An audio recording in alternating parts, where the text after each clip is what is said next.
बाप लेकीच्या पवित्र नात्याला काळीमा फासणारी घटनेचा व्हिडिओ व्हायरल झालाय।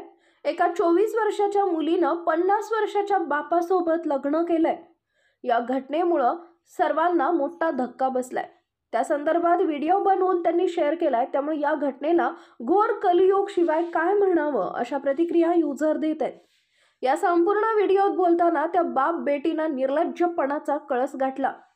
समाज आमच्या नात्याला मान्यता देणार नाही, परंतु आम्ही लग्न केलंय। कुणी आमचे नाते मान्य करावे की नाही त्याच्याशी आम्हाला काहीच देणं घेणं नाही।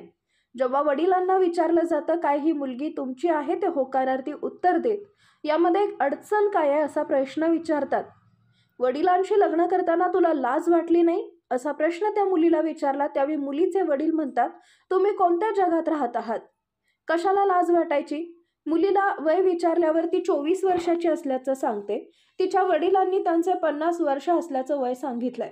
व्हिडिओ बनवण्याचं कारण विचारले असता आम्हाला जगाला सांगायचंय असं मुलीनं उत्तर दिलंय, कारण आमच्या मागे लोक अनेक चर्चा करत असतात। जयसिंग यादव यांनी एक्सवर हा व्हिडिओ शेअर केलाय जो व्हायरल होत आहे। ही टिकटॉकची क्लिप आहे, त्यामुळे हा व्हिडिओ खरा की खोटा असा प्रश्न आहे।